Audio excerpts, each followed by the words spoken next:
Boa noite, pessoal. Vamos começar mais uma aula. É a última aula do primeiro trimestre. Vamos dar continuidade ao tema cartografia e vamos agora visualizar os principais elementos de um mapa. Então, vamos dar início à nossa apresentação, ok?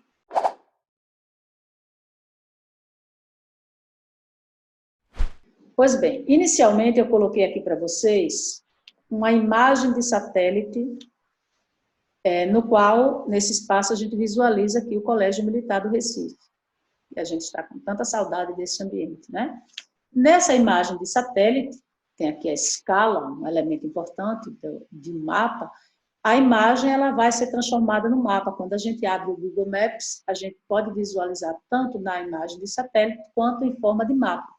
E vejam que esse espaço aqui representado, ele traz bastante detalhes, a gente consegue visualizar, inclusive, as linhas, as rotas das ruas, né? Dos bairros aqui delimitados, a diferenciação do espaço.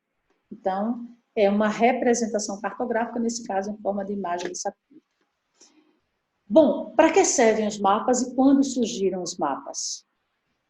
Essa representação aqui, um mapa em forma de argila, uma tábua de argila, acredita-se que seja o mapa mais antigo já produzido, né? Até hoje é o mais antigo já encontrado.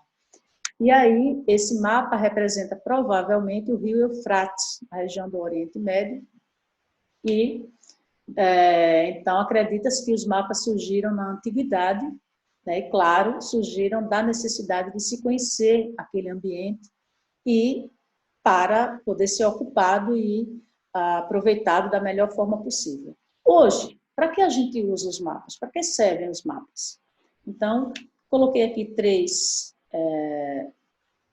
características, três definições, mas, claro, tem outras além dessas, né? Os mapas servem para definir limites de territórios, né? Quando os territórios eles precisam delimitar seus espaços, e aí cria-se os mapas, né? Delimita-se os territórios, define-se os territórios, e para a gente conhecer os limites, a gente procura os mapas, né? Para visualizar esses limites. Conhecer e se localizar no espaço, quando a gente vai para um lugar que a gente não conhece, geralmente a gente procura um mapa, né? Até um mapa turístico, por exemplo, quando a gente vai conhecer um lugar diferente. Às vezes, quando a gente se desloca dentro da nossa própria cidade, a gente usa mapas, né? Hoje mapas através de aplicativos, para espacializar e cartografar eventos de natureza humana, né? Ações humanas ou fenômenos naturais. Então, a gente cartografa, a gente espacializa aquele assunto, aquele tema. Então, os mapas servem essencialmente para esses fins, além de outros, claro. Coloquei aqui três mapas diferentes. São tipos de mapas diferentes. Como é que os mapas se classificam?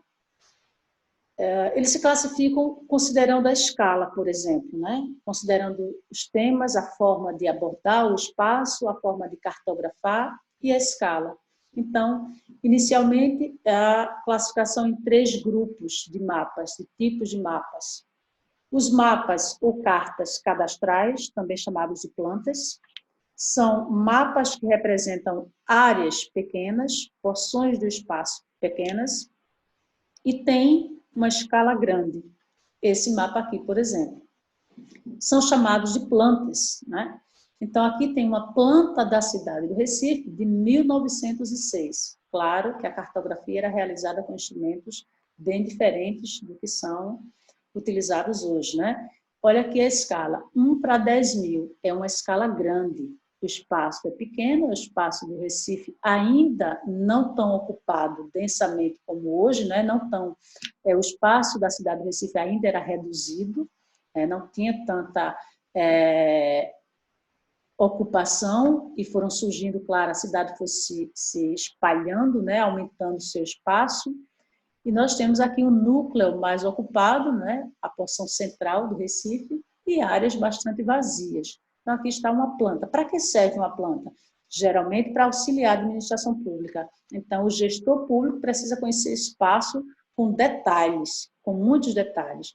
Então, hoje as plantas, por exemplo, as plantas são plantas de bairros. ou de áreas dentro de uma cidade. Áreas pequenas com escala grande e muitos detalhes de informação, né? Por exemplo, os arquitetos, eles usam plantas, porque é uma área muito pequena que ele trabalha, né? O espaço de um prédio ou de uma rua, de um apartamento, então são plantas. Áreas pequenas e escala grande. Outro grupo de mapas são mapas ou cartas topográficas. Topografia vem de terreno, de relevo, de altimetria. Então, os mapas ou cartas topográficas, eles destacam as cotas de altitude de um relevo, do relevo daquele espaço. E sempre usam curvas de nível, né? Geralmente usam curvas de nível. Essas curvas, essas linhas, representam os valores do terreno, as cotas do terreno. E o terceiro grupo de mapas são os que a gente mais conhece, são os mapas geográficos, as cartas geográficas, também chamados de mapas temáticos, tem um tema. Esses mapas geográficos representam áreas grandes, né, os espaços maiores, com escala pequena. Esse mapa do Brasil, né, portanto, um espaço de mais de 8 milhões de quilômetros quadrados, representado nesse mapa, numa escala de 1 para 40 milhões. Então, é uma escala pequena. Espaço grande, escala pequena. Então, são os 3 tipos de mapas. Plantas, né, ou cartas cadastrais, ou mapas cadastrais, cartas ou mapas topográficos, e cartas ou mapas geográficos ou mapas temáticos. Dentro do conjunto mapas temáticos, que são os que mais a gente usa, eles são classificados em 2 grandes grupos. Os mapas físicos, que trazem, que cartografam, que espacializam os aspectos naturais, os fenômenos naturais, como o mapa geomorfológico, né, representa as formas, as feições do relevo, do espaço, da superfície, mapa climático, mapa biogeográfico, então são os eventos naturais. Os mapas humanos vão representar as ações do homem sobre aquele espaço que está no mapa. Por exemplo, o mapa político, ele destaca a regionalização do espaço, as divisões políticas. Por exemplo, o mapa político do Brasil. As grandes regiões, né, são divisões realizadas pelo homem. Então, é um mapa humano, entre outros assuntos, né, que podem ser cartografados, assuntos estes que ocorrem pela ação do homem. Por exemplo, mapas históricos, né, os eventos que ocorreram ao longo da história. E nós temos também os mapas estilizados, que a gente já falou na outra aula. Entre estes, destacar a anamorfose, né, um mapa cuja forma, né, tecnicamente aqui, sem forma, ou cujas formas são representadas a partir da intensidade do assunto, do evento. Não há preocupação com formas nem tamanhos de forma calculados matematicamente. Há uma distorção de maneira proposital. Os assuntos é que vão definir a forma na anamorfose. Nós temos aqui alguns mapas físicos, alguns mapas humanos. Então, o mapa topográfico é um mapa humano, né? As cotas são definidas pela ação do homem, embora a altimetria seja um tema natural, mas as linhas são linhas criadas pelo homem. A anamorfose, eu coloquei 3 anamorfoses aqui. A primeira delas, o título é população. São planisférios, né? Anamorfose do mapa mundi, cujo tema, nesse caso aqui, é população. As formas das áreas representadas, elas são distorcidas de acordo com a intensidade do assunto, da informação que eu estou trazendo para o mapa. Como esse assunto é população, então a distorção vai fazer com que China e Índia sejam os maiores países do mundo representados aqui. Porque o tema, população, esses 2 países se destacam. Indonésia, que é um país com área reduzida, né, em relação, por exemplo, à Rússia, a Indonésia está bem destacada aqui. Já a Rússia, que tem, apesar de ser o maior país do mundo, a sua população, em relação a outros, como China e Índia, é bem mais reduzida, né? Então, o mapa está distorcido e a Rússia está aqui bem reduzida na sua representação. Essa anamorfose representa a riqueza. Então, o assunto é PIB. No assunto PIB, vejam, por exemplo, que a diferença aqui do continente africano. O continente africano na população está bastante destacado. No assunto riqueza, o continente africano está bem reduzido em sua área, né? Esse outro mapa, essa outra anamorfose, representa a riqueza distribuída por sua população, pela população das áreas. E aí, o que é que nós temos? Países minúsculos se destacando aqui, essa anamorfose, como Suíça, Luxemburgo, Mônaco. Já o Brasil tem sua representação bastante reduzida, porque no assunto distribuição da riqueza por sua população, há uma grande disparidade, né? E a África, novamente, está bem reduzida, certo? Então, o assunto determina a feição, a distorção de um mapa na anamorfose. Aqui, a representação em curvas de nível. Então, nós temos representações, alguns temas que podem ser representados por linhas. Essas linhas são chamadas de isolinhas. Quando o assunto é altimetria, essas linhas são chamadas de isoípsas, ou simplesmente curvas de nível. Então, a gente conhece por curvas de nível. Aqui nós temos o Morro do Corcovado. E o que é que nós visualizamos? Essa porção aqui é mais íngreme, essa porção é mais suave. As curvas de nível, quando vai representar um terreno mais íngreme, elas são mais próximas umas das outras. Então, eu sei que nessa área aqui é bastante íngreme. Enquanto esta outra área, o terreno é mais suave. Por que é mais suave? Eu estou visualizando distância entre as curvas de nível. Essa cota aqui, essa linha, tem o mesmo valor de altitude. Então, as linhas ligam pontos com a mesma altitude do terreno, certo? Então, isolinhas, no caso de curvas de nível, são chamadas de isoípsas ou simplesmente curvas de nível. Se eu quiser representar, por exemplo, chuvas por linhas, essas isolinhas são chamadas de isoietas. São linhas que unem valores iguais de pluviosidade, de chuva. Então, cada terreno, cada porção do espaço dentro desta linha representa um valor de chuva, um valor de precipitação, de pluviosidade. A gente também pode representar, por exemplo, a temperatura, valores de temperatura a partir de linhas no espaço. E aí eu tenho, por exemplo, aqui são chamados, claro, de isotermas, representação da temperatura a partir de linhas de valores idênticos. Então, por exemplo, essa região aqui, dentro dessa linha, tem o mesmo valor de temperatura.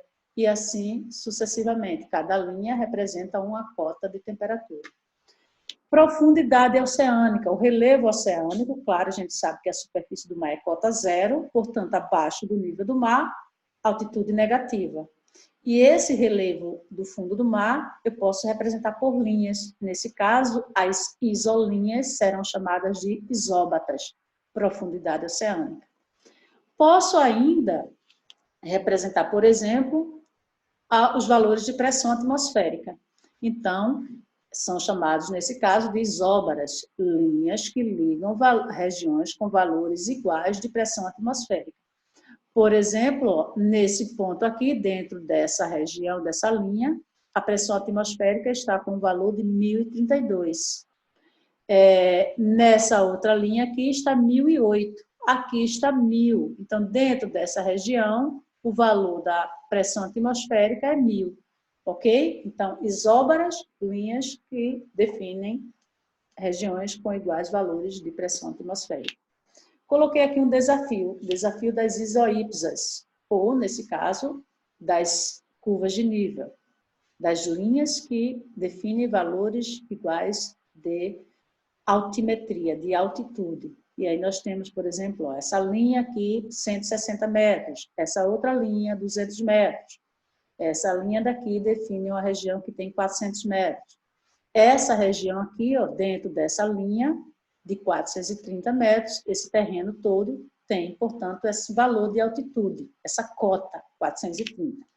E o desafio é, imaginando que nesse ponto vermelho seja nascente de um rio, qual é a direção que ele iria correr? Sabendo que um rio, claro, vai correr, a água vai correr para o terreno mais baixo, o valor de cota altimétrica mais baixo. Então, o rio vai correr provavelmente nessa direção. Essa aqui é a região mais baixa de todo o terreno. Então, a água virá para cá. Qual é a direção, portanto, que o rio vai correr? Direção sudoeste, não é isso? Muito bem. Bom, um elemento fundamental do mapa é a escala. O que é a escala? É a relação entre o mapa, entre o espaço desenhado no mapa e o tamanho real desse espaço, entre a realidade, entre o desenho, que é o mapa, e a realidade. Por exemplo, quando a gente vai tirar uma foto, a gente pode dizer, eu quero uma foto 3x4, 10x15. A gente está definindo a escala dessa imagem. E nós temos, claro, as fórmulas para representar isso, são cálculos matemáticos, né? Então, a gente tem as fórmulas para encontrar os valores. A fórmula da escala, por exemplo, né? O E maiúsculo, a escala, para encontrar a escala o Dzão, e o que é o Dzão, D maiúsculo, é o comprimento real, é o comprimento do terreno que eu estou representando no mapa, é a distância real, Dzão. O Dzinho é a distância gráfica, é o comprimento no mapa, ok? Então, escala é igual a distância real dividida por distância gráfica. Distância gráfica é igual a distância real dividido por escala. E se eu quiser encontrar o Dzão, a distância real é igual a distância gráfica vezes escala. Tem essa imagem aqui que facilita a percepção, né? Você lembrar da fórmula para encontrar a escala, ok?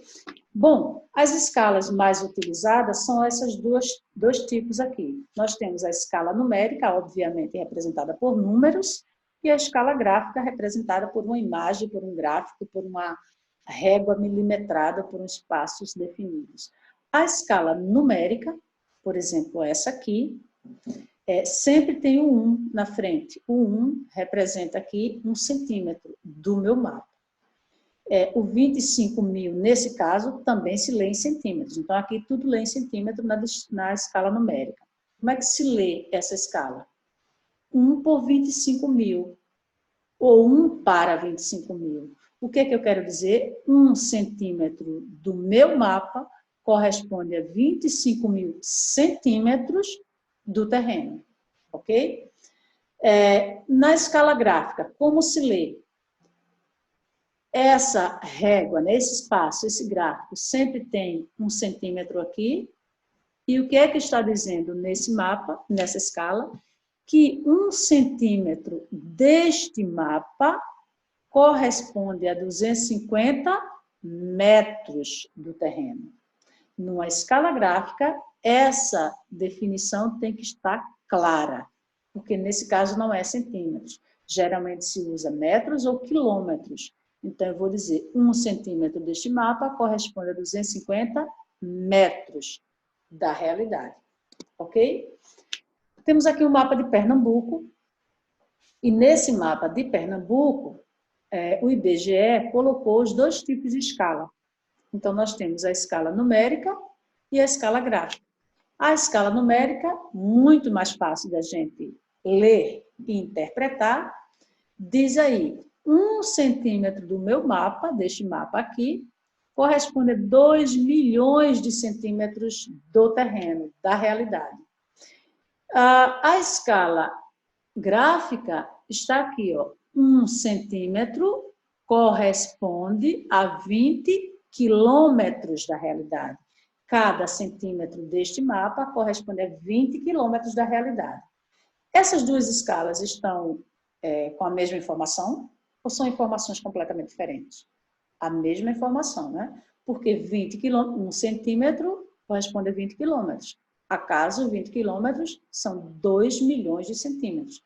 1 centímetro corresponde a 2 milhões de centímetros. Essas são maneiras diferentes de definir a escala, ok? Temos aqui 4 mapas representando um mesmo espaço, com escalas diferentes. O espaço é Cornélio Procópio, em 4 escalas diferentes. Vamos lê-las. Nesse mapa aqui, nós temos a escala 1 para 1 milhão, ou seja, esse espaço foi reduzido 1 milhão de vezes para 1 centímetro do mapa, corresponde a 1 milhão de centímetros do terreno. Cornélio Procópio é esse ponto aqui nesse mapa. Tem bastante área em torno, né? E aqui está Cornélio Procópio. Neste mapa, 1 centímetro do mapa corresponde a 250 mil centímetros do terreno.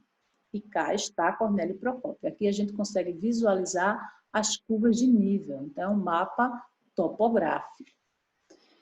Neste mapa aqui, Cornélio Procópio já é uma grande mancha urbana, já mais destacada. A escala é 1 para 100 mil.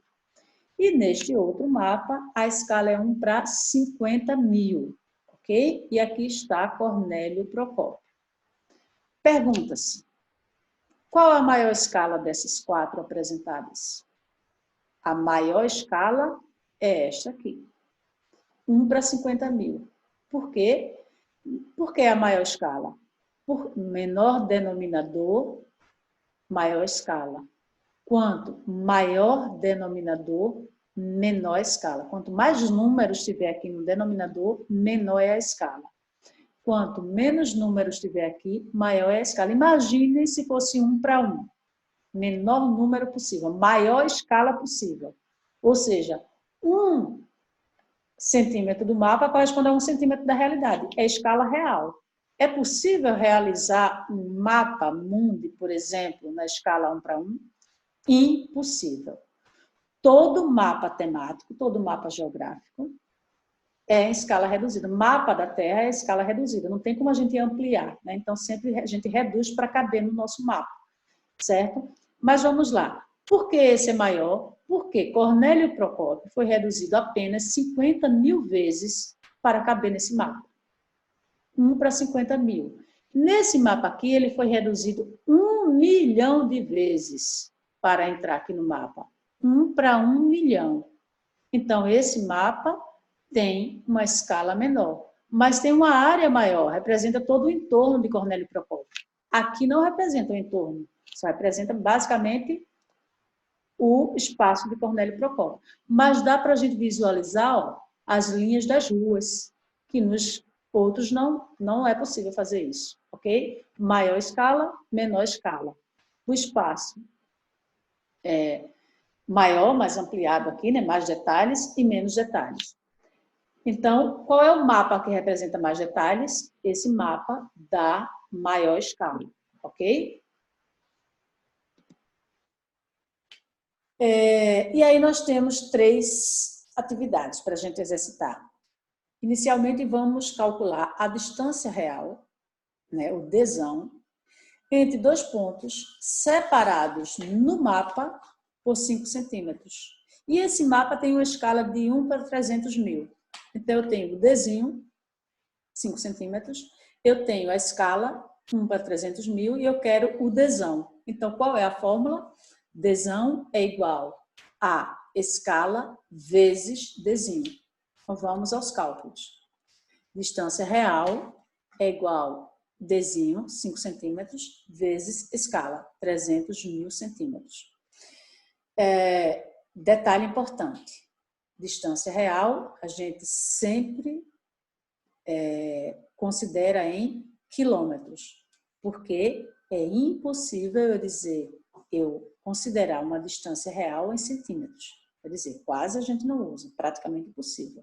Aí você não vai dizer, eu vou daqui para João Pessoa e eu tenho mais de 1 milhão de centímetros. Então, qual é a distância daqui para a sua casa? A distância daqui para a minha casa deve ser 2 milhões de centímetros. A gente não usa assim no dia a dia, né? Para falarmos de distâncias reais. A gente usa em quilômetros. Então, o desão sempre é expresso em quilômetros. Porém, eu tenho informações aqui em centímetros. Eu tenho que uniformizar essa informação até transformar em quilômetros. Ou seja, 5 centímetros vezes 300 centímetros é igual a 1 milhão e 500 mil centímetros. Transformando isso em quilômetros. Portanto, o desão é igual a 15 quilômetros. Segunda atividade. Calcular a distância no mapa. Agora, a distância no mapa é desinho. No mapa cuja escala é 1 para 300 mil. Entre dois pontos situados a 15 quilômetros de distância. Eu tenho o desão, a distância real, 15 quilômetros. Eu tenho a escala. E eu quero saber, esses 15 quilômetros equivalem a quanto no meu mapa? Então, eu vou procurar desinho. Desinho é igual ao desão sobre, dividido por escala. E aí, como é que a gente teria? A gente teria desinho é igual ao desão. Qual é o desão? 15 quilômetros. Detalhe, desinho é distância gráfica. Distância gráfica eu tenho que representar em centímetros. Eu não posso dizer, neste mapa aqui eu medi de A para B, eu medi no meu mapa de João Pessoa para Recife, no mapa deu 15 quilômetros. Impossível, né? Um mapa não tem 15 quilômetros. Então, desinho tem que ser representado sempre em centímetros. Então, se eu quero encontrar o desinho, a resposta final tem que ser em centímetros. E aí eu tenho a distância real sobre a escala. A escala já é expressa em centímetros, né? 300 mil centímetros. Eu desprezo aqui o 300 mil centímetros. Então, eu tenho 15 quilômetros. Vamos uniformizar aqui as unidades. Então, eu transformo os quilômetros em centímetros. 1 milhão e 500 mil centímetros dividido por 300 mil centímetros. Desinho é igual a 5 centímetros. Ok? Correto aí. Finalmente, o último teste, né? Agora eu quero encontrar a escala. Calcular a escala de um mapa, sabendo que a distância entre dois pontos no mapa, o desinho, a distância gráfica, é de 5 centímetros. E essa distância do mapa equivale a 15 quilômetros no terreno. Eu tenho que encontrar a escala. Qual é a escala do mapa? Então, eu vou para a fórmula. Escala é o desão, é a distância do terreno sobre a distância gráfica. Qual é a distância do terreno? 15 quilômetros. Qual é a distância gráfica? 5 centímetros. Temos aí unidades, né? Temos valores diferentes. Temos que uniformizar. A escala sempre é representada em centímetros, né? Nesse caso aí, a escala numérica. Então, se eu estou procurando a escala, o resultado final vai ser escala, tem que ser em centímetros. Vamos uniformizar. Então, desão, 15 quilômetros, eu vou transformar em centímetros. 1 milhão e 500 mil centímetros, dividido por 5 centímetros, que é o desinho. A escala vai ser 300 mil centímetros. E aí eu coloco 1, né? Escala numérica, sempre tem o 1. Escala é igual a 1 por 300 mil centímetros, no caso, né? 1 por 300 mil, ok? Além da escala, existem no mapa outros elementos extremamente importantes, né? Para a gente conseguir realizar a leitura do mapa. E aí nós temos esse conjunto que são chamados de símbolos ou convenções cartográficas. As convenções cartográficas ou os símbolos cartográficos servem para facilitar a leitura, né? Para facilitar a representação do fenômeno que a gente está trazendo. E, para isso, tem um sistema universal. Esses símbolos são universais. Em qualquer lugar do mundo que você pegar um mapa, em qualquer língua do mundo, que tiver esse símbolo de um aviãozinho, você sabe que naquele espaço vai existir um aeroporto.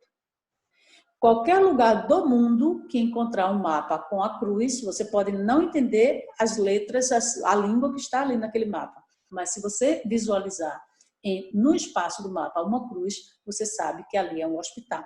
Então, esses símbolos são símbolos universais para facilitar a leitura do mapa em qualquer idioma. E aí, esse conjunto de símbolos são representados no que a gente denomina de legenda, né? Então, as convenções cartográficas ou símbolos cartográficos, eles estão representados na legenda. Por exemplo, eu trouxe aqui uma carta topográfica. Como é que eu sei que é uma carta topográfica? Não está escrito aí no título que é uma carta topográfica. O título diz Fazenda Itaipava. É uma carta que o capitão Queiroz usa para vocês que fazem os circuitos de orientação. Então, esse mapa de Queiroz, que é uma carta topográfica, porque eu estou dizendo que é topográfica, porque tem as curvas de nível, representando os desníveis do terreno. A escala, claro, o Queiroz é um cartógrafo, e aí ele colocou a escala do mapa 1 para 10.000, ou seja, cada centímetro desse mapa corresponde a 10.000 centímetros do terreno. E o aluno que pega esse mapa, uma das primeiras coisas que ele vai visualizar é a legenda. Ele tem que identificar o que significam essas cores, essas achuras, esses elementos.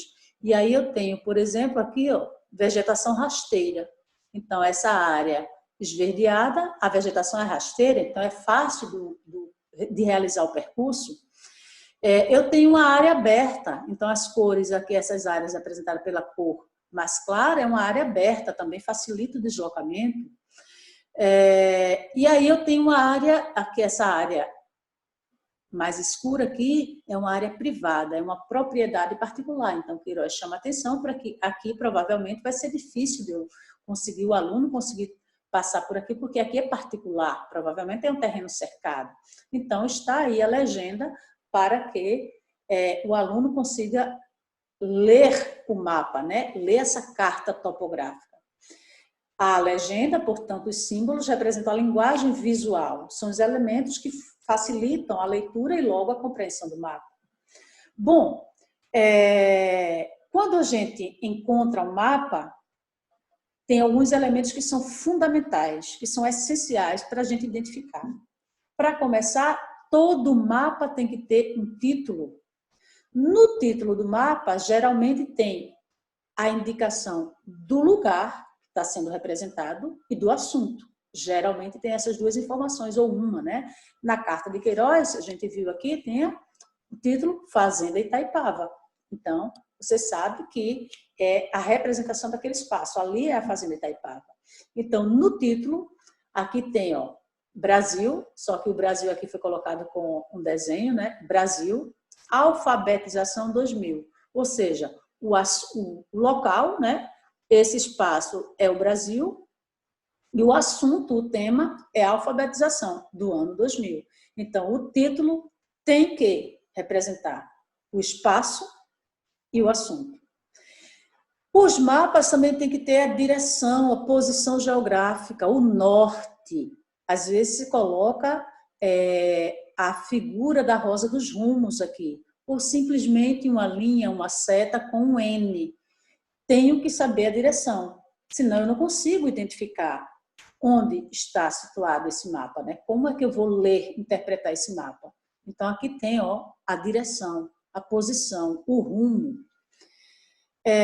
Os mapas têm que ter também as coordenadas geográficas, para eu saber me localizar, né? Saber localizar esse espaço na superfície terrestre. Então, tem aqui as linhas, né? Das coordenadas, os meridianos e os paralelos. Aqui está a escala. Sem a escala, eu não consigo saber a proporção desse espaço representado aqui nessa folha. Não é o tamanho da folha, mas então eu tenho que saber nesse tamanho o que é que coube, que espaço é esse. E é a escala que vai dizer essa proporção, a relação da realidade do tamanho com o mapa, com o desenho aqui no mapa. Até para eu calcular, então eu pego o mapa e vou calcular. Eu vou me deslocar de Recife para Porto Alegre. Eu vou de carro. Quantos dias eu devo levar? Quanto combustível eu vou gastar? Quando o mapa tem a escala correta, eu sei fazer esses cálculos, né? Então, serve para o nosso dia a dia também. E a legenda, aqui está a legenda. Para eu saber realizar a leitura desse mapa, eu preciso que ele tenha a legenda, né? Os símbolos cartográficos, ok? Eu deixei aqui mais 2 pequenos exercícios para vocês exercitarem, treinarem, e coloco o gabarito logo na sequência, ok? Colocarei lá no nosso portal do OpenRedu, ok? Então, é isso. Espero que vocês tenham acompanhado com atenção e aproveitem. Boa aula e até a próxima, ok? Boa noite, meninos.